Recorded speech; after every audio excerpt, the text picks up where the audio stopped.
Al comenzar la sesión de ayer en la plenaria de la Cámara de Representantes había 800 proposiciones y un calendario imposible, pero a la ponente se le ocurrió convocar a una votación que evitaría el riesgo de la conciliación y se aprobó la reforma pensional.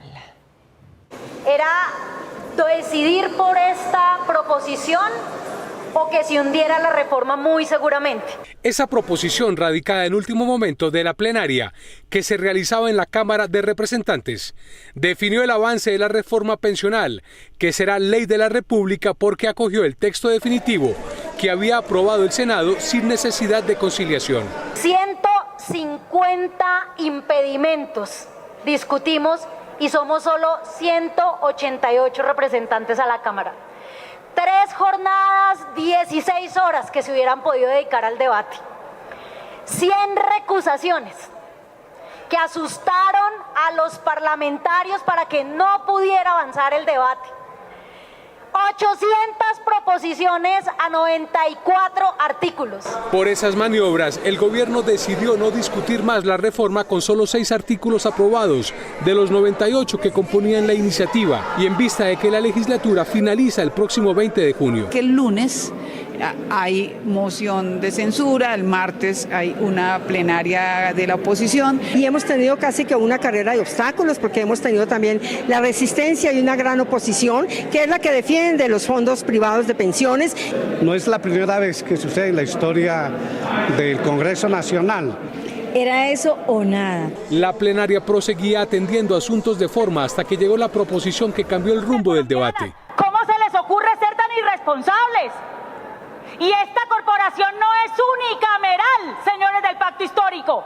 No nos íbamos a prestar para que el presidente del Senado pudiese haber hundido esta reforma al no agendarla en la conciliación. No, señores, el país primero, los adultos mayores de primero. No vamos a permitir que la reforma pensional se hunda, porque la reforma pensional la necesitan 3 millones de hombres y viejitas pobres de este país.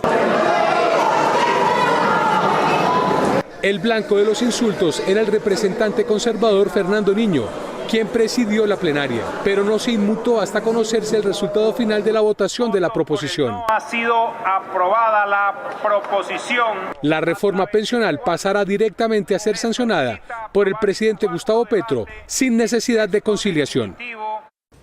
El Comité de la Regla Fiscal dice que el gobierno va a seguir girando lo mismo por concepto de pensiones, aunque hay ajustes necesarios en el proyecto, pero que el ahorro existente se agotará en el año 2062, cuando se va a necesitar otra reforma.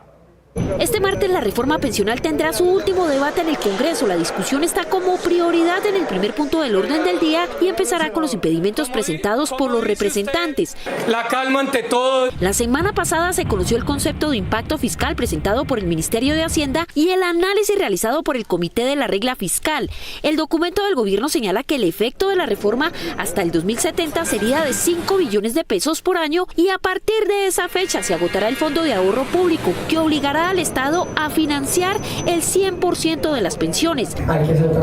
Razón por la que en 40 años se tendría que hacer otra reforma pensional. El gobierno nacional va a seguir girando más o menos lo mismo que gira, ¿cierto? Pero cuando se agota el fondo de ahorro en el año 2062, según nuestros cálculos, según los cálculos de Hacienda más adelante en esa misma década, cuando ya no tengamos esa fuente del fondo de ahorro, vamos a tener que, el gobierno nacional va a tener que girar 2 puntos del PIB adicionales para Colpensiones para terminar de pagar las pensiones. Esos son cerca de 35 billones de pesos de hoy.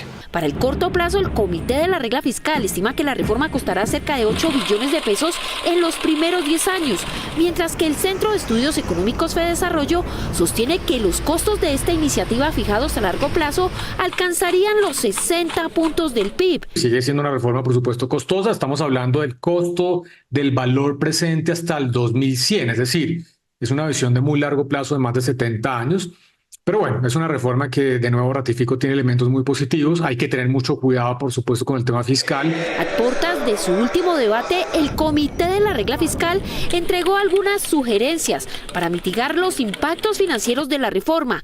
Entre ellas está disminuir el umbral de cotización, aumentar las semanas cotizadas para que hombres y mujeres puedan acceder a la prestación anticipada, revisar los menores requisitos de pensión para mujeres y modificar la tasa de reemplazo. Cualquier cosa que se pueda hacer para que esos 4 elementos sean menos costosos va a ayudar, y por supuesto si el umbral es más bajo, entre el umbral sea más bajo, menor va a ser el costo fiscal que va a enfrentar la nación. La reforma, que debe quedar aprobada esta semana, se enfrentará a más de 500 proposiciones presentadas por las diferentes bancadas que buscan algunas modificaciones.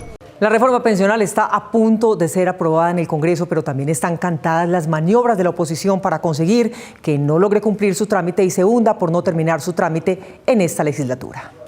La Cámara de Representantes tendrá un total de 11 plenarias, desde este martes 4 de junio y hasta el jueves 20 de junio, las cuales no todas son para debatir la reforma pensional, por lo que hay incertidumbre en la bancada de gobierno. El escollo más grande que tenemos son los tiempos. Estamos muy apretados, con una línea de tiempo muy cortica, con solicitudes de audiencias, de debates de oposición, con elección de contralor. Además de los tiempos limitados, los representantes que apoyan la iniciativa prevén maniobras de la oposición como romper el quórum, interponer recusaciones, tutelas y así detener el trámite. Pero si sacuden a toda esa triquiñuela y tal, es probable que estemos muy presionados y estemos contra el tiempo. Pensando en que algunos miembros de la oposición van a hacer las dilaciones posibles, estamos preparando y organizándonos para el tema. Desde el mismo gobierno nacional interpretaron la serie de solicitudes de debates de moción de censura contra ministros del gobierno Petro que debe agendar el presidente de la Cámara. La oposición, para intentar bloquear la agenda legislativa, ha planteado 5 mociones de censura faltando menos de un mes. Pues eso es una clara estrategia. Representantes confían en que con los avances logrados en Senado y Cámara, el trámite sea ágil. La bancada liberal, la del Partido Liberal en el Senado de la República, discutió con profundidad la reforma pensional y construyó un acuerdo. La oposición, a su vez, no desconoce que intentará frenar el trámite para que llegue el 20 de junio sin votarse. Romper el quórum, ¿estaría dispuesto a romperlo si es necesario? Sí, claro.